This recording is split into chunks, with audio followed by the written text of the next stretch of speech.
Welcome, ladies and gentlemen. My name is Sunesha, and we are playing Clandestine. And I'm playing here with my dear friend Beranie, and I can see him on the screen here. How is the hacker life? It's very exciting. I am in government databases all day, and I'm hacking my bank account to make me rich in the morning.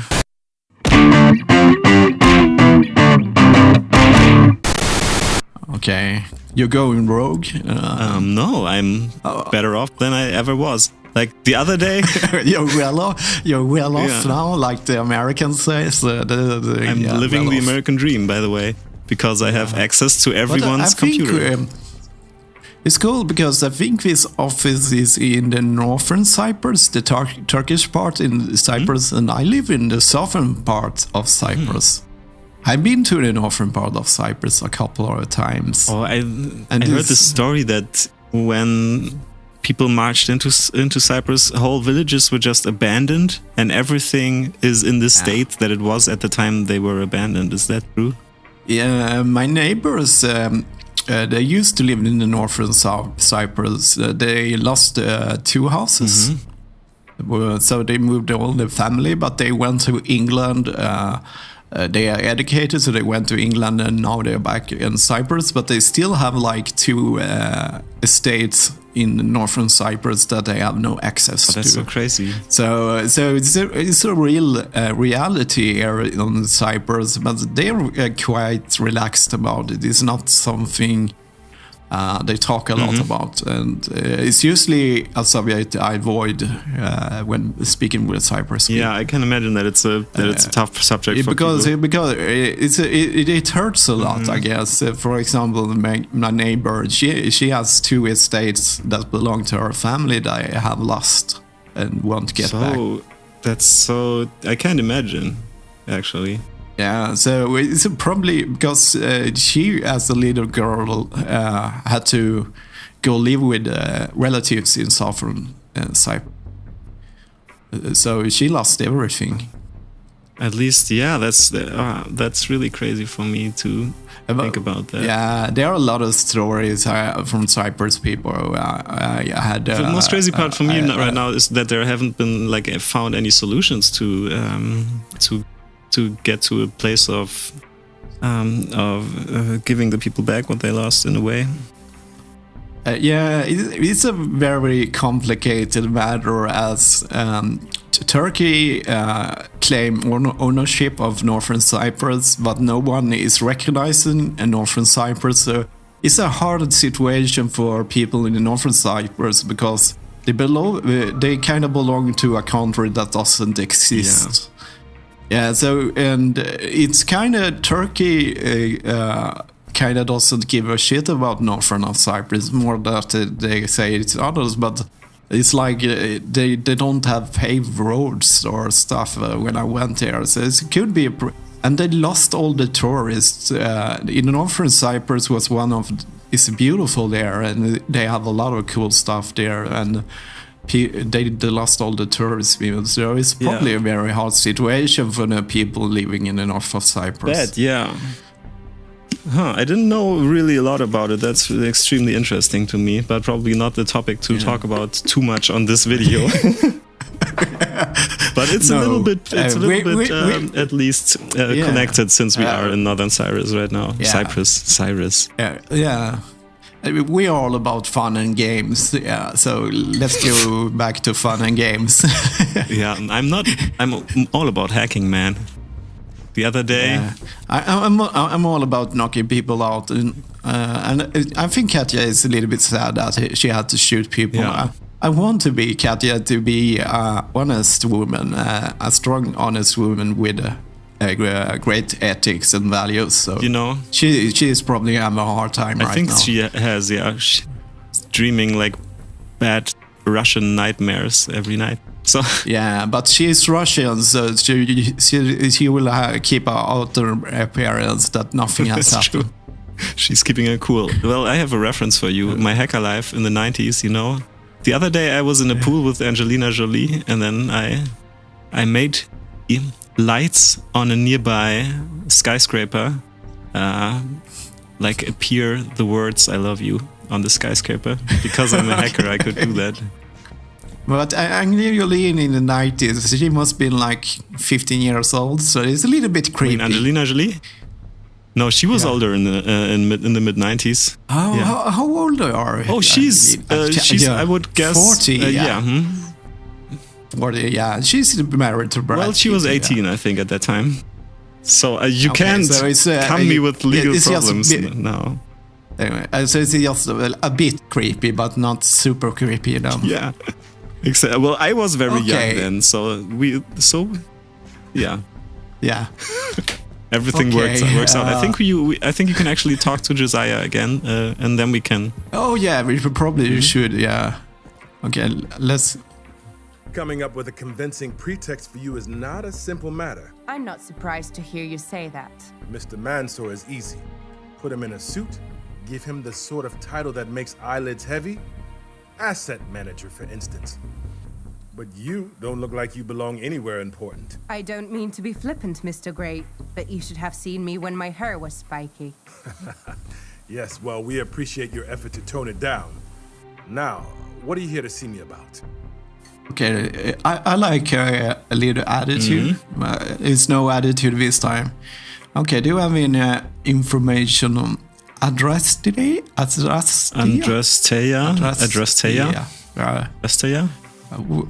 What language is that? I don't know. Do you have any information at all on Adrastea? Sarah's team is digging through the archives now and pulling on our contacts within the CIA and the FSB. The only hit we've had so far has been a brief mention buried in a top-secret CIA report from the early 80s. So it's some kind of Cold War thing? It could have been around for longer. It's difficult to say. The report was mainly financial and contained no further information about our targets. Okay, I will take this so also. What was Absalom's role in all this? It looks like he got set up. He was following the money trail from the drug trade, and somebody wanted to stop him. But then, why did the authorities kill him? All the Danes knew was that he was spying for a foreign power inside the seat of their government, and he was armed and dangerous. They were trying to bring him in for questioning. Based on what you brought back, it seemed somebody made Absalom believe it was a hit squad coming to kill him.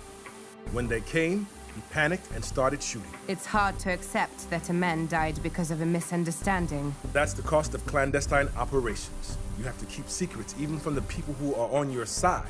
Sometimes that gets you in trouble. I'll start preparing for the next operation. This may be our first shot at Adrastea. Let's make sure it won't be our last. Adrastea, is this a person or organization? It sounded like he was talking about a person, right? Yeah. I think, okay, so... you'll find out more, probably. Oh yeah, I have the flags.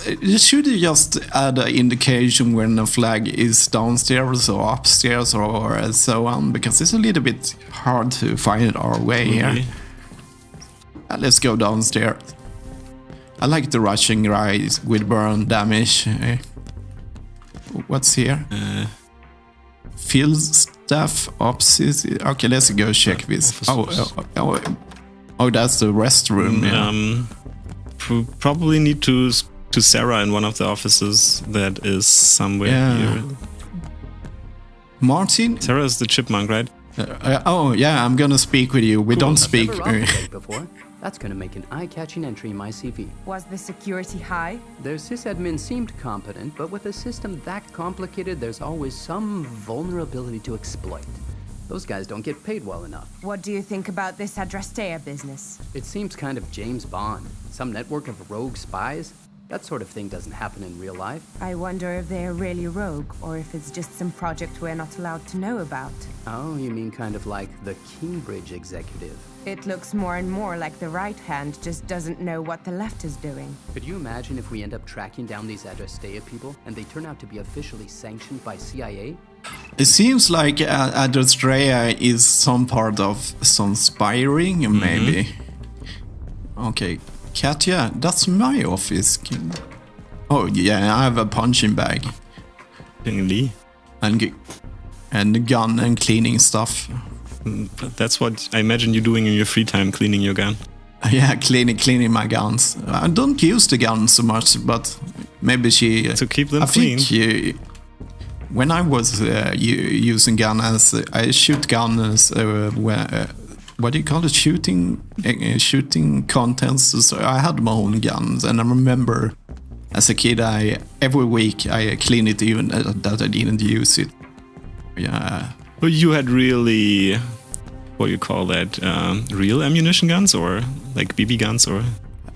It was my shooting contest BB gun. It costed 2,000 euros at the time. Oh wow! In the 90s. Was it a handgun or a rifle? A rifle. I had a BB gun rifle too, but it wasn't mine, but my father's. But I used it a lot. Oh, I had a lot of BB guns. I'm what you would call a pacifist, but I actually like handling guns and shooting. And I'm actually a good shot, but Guns is not just for killing people. There are hunters and stuff. So. I mean, I respect what hunters do in some capacity. I dislike some aspects of hunting, but I like others, and I think they are more hunters are preserving nature than they are destroying it. But I think it's really like everything. If you do things with responsibilities, like a hunter, keeping the nature in such a way. But when you have poachers shooting people, shooting endangered species in Africa and stuff. Well, absolutely. There's this discourse about that many almost extinct creatures are only still on the face of the earth because of people who go to Africa and pay to hunt them. So they are basically bred for being hunted for large amounts of money in certain areas that are, what do you call that, nature preservative areas, or But it's really it's pretty perverted in a way. But some people say like lions and tigers, some of the species would be extinct if it weren't for hunters and the prices they pay to hunt them. That's crazy. I don't know.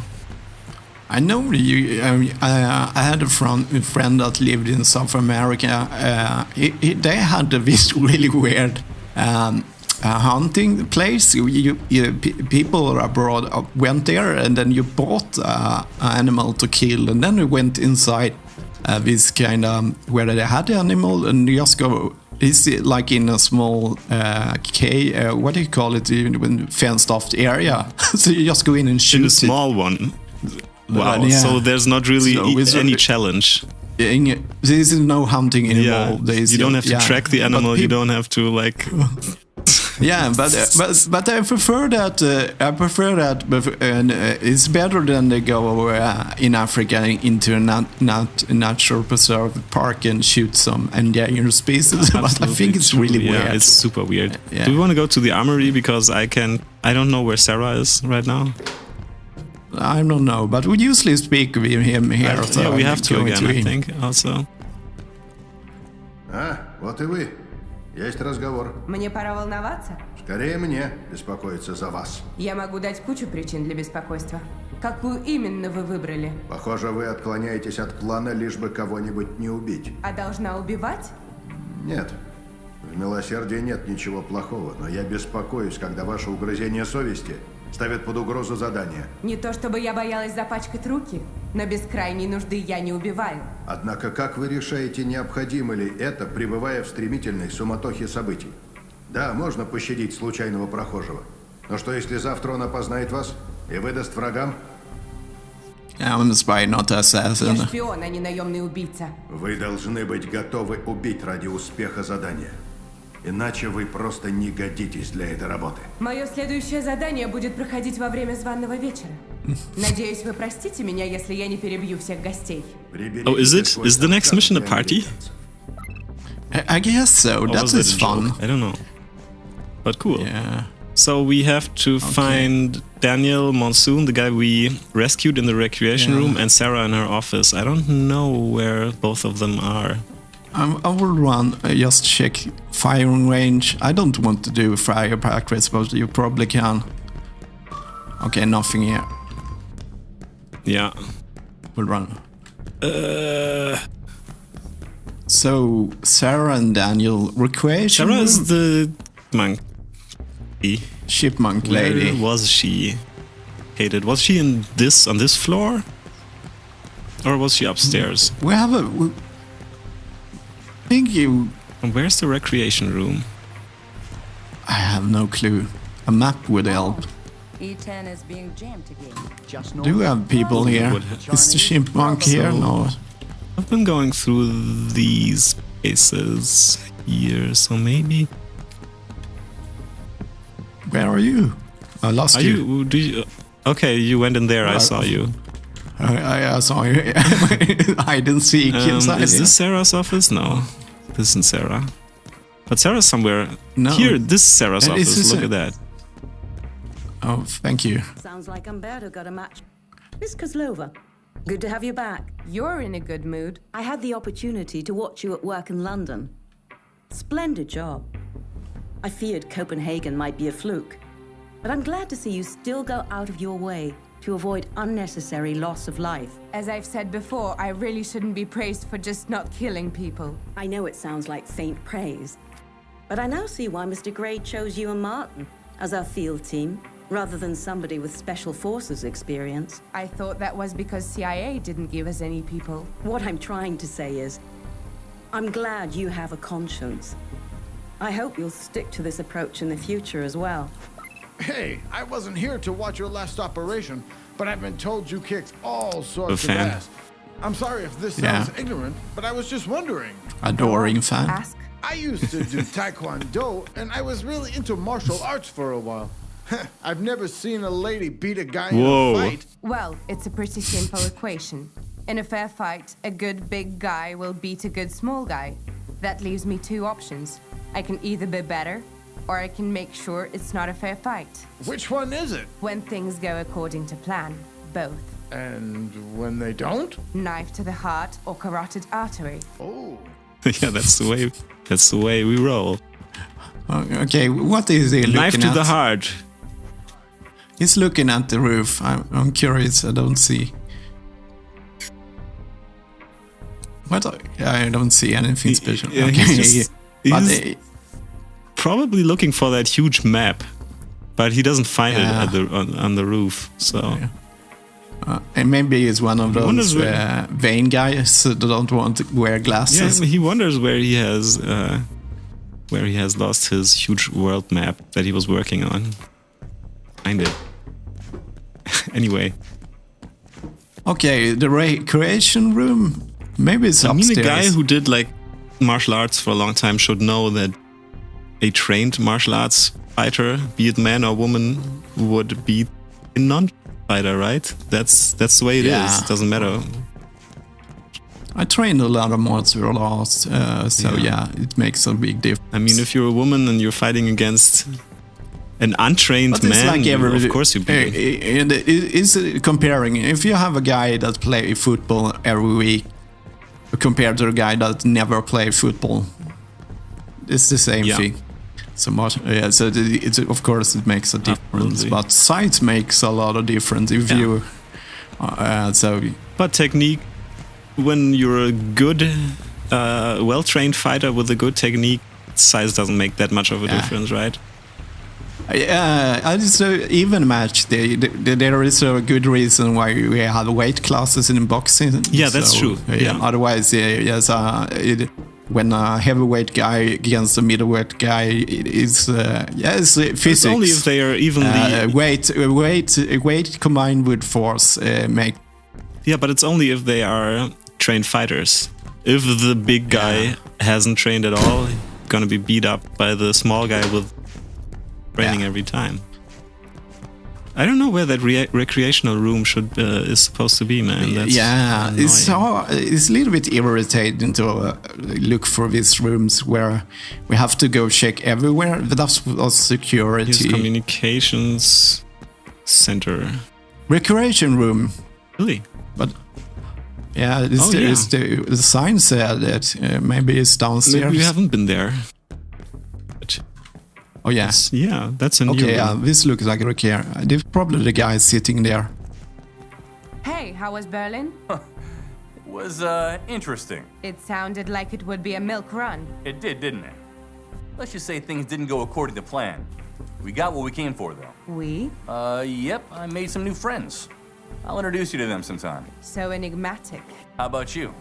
I heard you pulled quite the heist in London. It all went off without a hitch. How was it to work with Martin? He's got my back. Why? He just seems a bit, full of What? himself. No, I like Martin. He'd saved my ass many I times, so haven't really noticed. Maybe he's only like so that I will around not me. say something, especially when you are in the same room. Dude, what were you talking about me? He looks like when he's sitting, he's as big as I am standing. So... That's the thing I noticed in games, that most of the people are in this same height. Yeah. I think we are exactly the same height. Are we? Yeah. My hair is a little bit That's bigger, true. but... Glows in the dark. Yeah. And then I always thought that it's the oversight. Even a very high budget game has that. Yeah, that's probably just for... I mean, it would probably take a lot more work to... Oh, I think it is probably... They have to do textures, textures on the shirts, and if everything is even sized, it's easier to work. And otherwise, you have to have different... what do you say? They have different probably have texture. some... They did probably have the whatever. this is the size of a shirt. Then you don't have to do shirts in different sizes. You always use the same size. And also, you probably have to create like whole new skeletal butt for the characters. Oh, and this is the stupid thing that you can see what I'm doing here. Yeah, that's a little sad, but Yeah. not that bad. So Warsaw, Warkov residence. Warsaw. Next Warsaw. Yeah, that is Poland. Yeah. thing. That's nice. Okay. What do frag? Okay, I can have a grenade. Oh, Wow. I get a different outfit. I'm in dress and nice la la. dress. That's Okay. I want to remote them. I will not. Should I bring my gun to a party? I don't know. I can only have one I'll let you gadget. decide So that. You are the spy lady. I'd rather go with a pager than You only have one slot. weapons. Okay. Yeah. Mhm. Do I want a weapon? Not to a party. It doesn't make sense to bring a gun to a Not party. really, no. We're not an assassin. We are a spy. As you So said before, yeah. yeah. Okay, I will probably get a cutscene now. Yeah. But so we can end the episode. All here. right. Yeah. Martin says goodbye until next week. And Katja the same. Bye bye.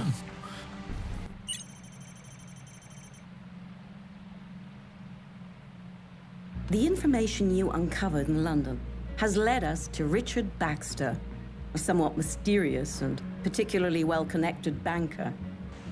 He's officially employed by Catalyst, but apparently he's never set foot in their building, and his name appears almost nowhere in their files. When he does appear, it's usually in private correspondence. And these missives make it pretty clear that he is, in fact, the man controlling the whole money laundering outfit. So he is the source of the leaks. He is getting agents killed when they get too close to his operation? There's only one way to find out. Find him and ask him. Unfortunately, he's a very difficult man to find. In fact, one rather gets the impression that he has extensive experience with tradecraft. He's a spy? Based on the way he covers his tracks, almost certainly. Fortunately, Mr. Zabulka is better at finding people than Mr. Baxter is at not being found. You found him, Ratko. He turned up in Poland.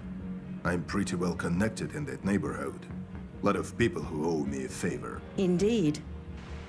Mr. Zabulka's connections alerted us that Baxter is attending a party in Warsaw, thrown by a Bulgarian drug lord named Viselin Vadkov. The party's on the 7th, and that may be the only window we'll have for quite some time. Who else is on the guest list? 31 people, mainly Poles and Russians, with a few Germans and Brits bringing the international touch. most with connections to organized crime. We've managed to get an invitation by leaning on a low-ranking member of Vatkov's network. Mansour still has an old CIA identity by the name of Nasir Patel, who we've revived for this operation. Is that safe? Nazir is clean. He had nothing to do with the thing in Mexico. Mr. Patel is a Pakistani black market financier looking to establish a connection into Europe. He'll be accompanied by a Russian call girl named Yulia Seletsnyova. My cover is a prostitute. The guest list doesn't leave us much room to be creative. Every woman there has been hired for the occasion. It's that kind of party. I understand this may feel denigrating. It's fine. Whatever gets us inside with the fewest questions asked. Good. Kozlova, you're on point for this one. While Mr. Mansour will provide the distraction, Mansour's call sign is Lancet. The objective is to identify Richard Baxter, isolate him, and interrogate him. Our information indicates that Mr. Baxter will stay the night. So you'll be arriving well after dinner, when many of the guests have left. This narrows down the possibilities. Do we have any idea how this man looks? Unfortunately not. Mr. Baxter is a very enigmatic person. Really? We have nothing on him. Someone at the party must know who he is, considering he appears on the guest list as Richard Baxter. Who knows? Maybe he'll simply introduce himself. Who'll be canvassing the guests then? Me or Katja? You'll both have to work the room. I assume resistance will be pretty low? Vatkov is in organized crime, and these people don't tend to skimp on security. Worse, if you get caught, they're not simply going to arrest you. Yes, I got a good preview in Mexico of what happens. But I can't show up for the party wearing Kevlar and thigh holster. We've procured a very pretty dress for the occasion. Вы что, издеваетесь? Come on, Kat, it'll be just like in the movies. All right, let's go to Poland. Your plane leaves tonight. Good luck to all of you. You may not feel it, but you look fantastic in that dress. Sarah has good taste in fashion, I admit. But these heels are killing me. Maybe if you tried not walking like you're wearing combat boots. It's not exactly fair that if you want to dress fancy as hell, you can still run without breaking your ankles. All right, guys, get your game faces on.